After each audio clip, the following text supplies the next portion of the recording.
Hello, good morning, welcome back to my channel Kuhu's ব্লগে। আশা করি তোমরা সবাই ভালো আছো আর আমরাও ভালো আছি।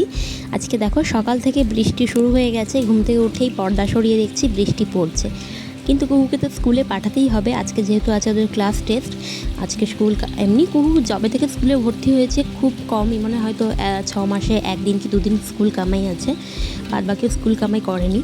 তো আজকে ওকে যেতেই হবে। তো যাই হোক, চলো কুকে উঠে আমরা ফ্রেশ হয়ে নিয়েছি, খাইয়ে দিয়েছি, এবার রেডি করার পালা। আর রেইনকোটটা তো মাস্ট লাগবেই। তো স্কুলে চলে এসেছি, এখনও বৃষ্টি কমেনি। আর যিনি গেট খোলেন স্কুলের তিনিও এখনও আসেনি, তাই সব বাচ্চারা বাইরে দাঁড়িয়ে অপেক্ষা করছে। আর সব মায়েদের মুখে একটাই কথা, আজ পরীক্ষা আছে তাই স্কুলে পাঠালাম, না হলে আসতাম না। তো এটাই। তো দেখো ওকে স্কুলে দিয়ে চলে এসেছি, এখনও বৃষ্টি পড়ে যাচ্ছে সমানে। আর আজকে না কোনো দোকান খোলেনি, দুধের দোকান। তো আজকে ফ্লিপকার্ট মিনিটস থেকে দুধটা অর্ডার করলাম, তাই আমি জানলার ধারে দাঁড়িয়ে আছি যে আসবে, সেই কারণে। আর মাঠে দেখো নন্দী সার এসেছে, সেও ভিজছে। আর বলতে বলতে আমাদের ফ্লিপকার্ট মিনিটস থেকে এসে গেছে এই বৃষ্টি বর্ষায় ফ্লিপকার্ট মিনিটসই ভরসা। তো চলো এবার মাকে বলি যে মা চা করো, দুধ এসে গেছে ফাইনালি। বড় চিন্তা শেষ। তো চলো চাটা খেয়ে নিই, দিয়ে বাসি কাজ সারবো।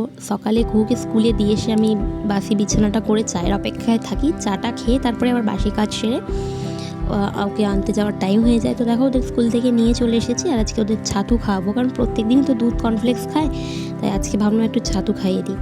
তো আঁকি কুহু দুজনকেই খাওয়াবো। এখানে যে কুহু এসে গেছে স্কুল থেকে, আর এখানে আঁখিও এসে গেছে। দাঁড়াও আঁখিকে দেখাচ্ছি এদের ঢংটাকে, কুহুর ঢংটা দেখে নাও, তারপর আঁখিকে দেখাচ্ছি। তো এই যে, তো চলো খাইয়ে দিই।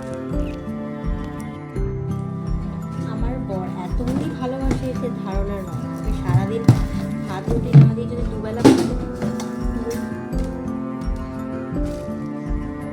দেওয়া হয় তাহলে মুড়ি।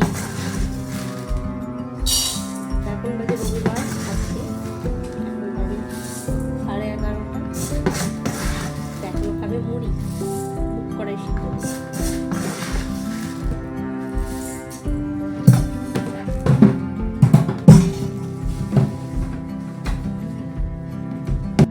তো আজকে যেহেতু আমি নিরামিষ খাবো, কারণ রবিবার, কাল হচ্ছে শ্রাবণ মাসের সোমবার, সেই কারণে আজকে মা করেছে মুগ কড়াই সিদ্ধ আলু দিয়ে। তো এখানে রাজাকে দিয়ে দিচ্ছি, ওকে আবার দিলে হবে না, ওকে মুড়ি মেখে দিতে হবে। তো এখানে এই যে মুড়ি মাখা হয়ে গেছে, চলো ওকে দিয়ে আসি। তো ওকে খেতে দিয়ে এসে আমার তো স্নান হয়েই গেছিলো, তো খেতে দিয়ে এসে চলে এসেছি পুজো করতে। আজকে ছিল উল্টো রথ, তাই একটু আমার ঘরে জগন্নাথ দেব, বলরাম দেব এবং সুভদ্রা দেবীকে একটু নিজের মনের মতো করে সাজিয়েছি আর কি। আর তাদেরকে একটু সন্দেশ আর গজা দিয়ে ভোগ দিয়েছি। আমি নিজের সাধ্য মতো যতটা পেরেছি নিজের টাকায়, সেইটুকুনি আমি তাদের জন্য আয়োজন করেছি। ভগবান আমাকে দিন দিলে আরও বড় করে রথের পুজো আমি করব।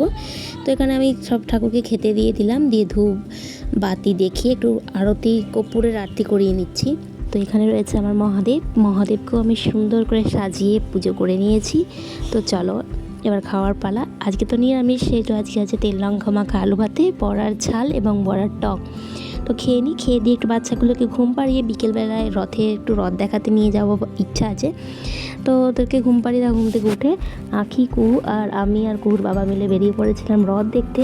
প্রথমে ভেবেছিলাম জগদীশপুর যাব, কিন্তু সেখানে আর যাওয়া হলো না। বেলগাছিয়ার রথতলার যে রথটা, সেখানে দেখতে গেলাম।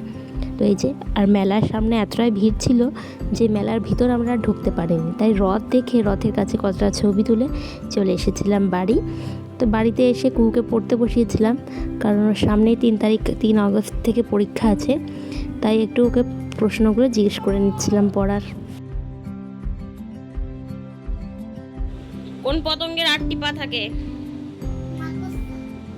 কোন কীটকে চাষির বন্ধু বলা হয়?